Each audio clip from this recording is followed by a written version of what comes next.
তাহলে আমার দিস অন্য মানুষের আর কইস না তাহলে অর্ধেক কিছু কয় না বুঝছেন এলাকার আমি কিছু করি না সোফাটিও মনে করেন বেচবো যদি আগে কবি না বেচ করো তোমরা আমার সাথে আমাদের নাস্তা দ্বিতীয় পর্ব চলে আমদে মুড়ি দিয়া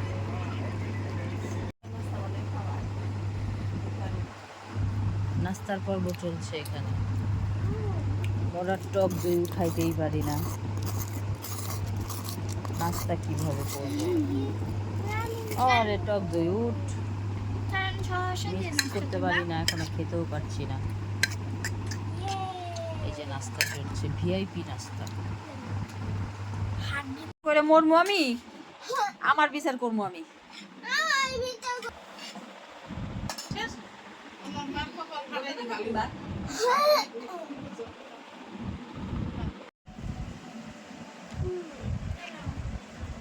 এগুলো নিয়ে রেখে ডেকে আসো যাও ডেকে রেখে আসো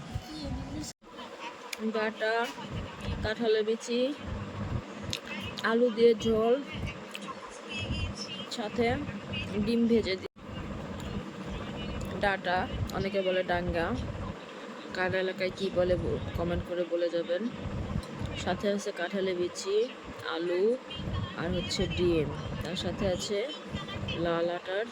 রুটি সেই মজা কাসকি মাছ সরসরি করতেছে দেখেন হলুদ দেয় নাই মরিচের গুঁড়া দেয় নাই হ্যাঁ সরসরি করতেছে বুঝছেন পেটে গেলেই হয়েছে এত মজা দিয়ে কি হবে তাই না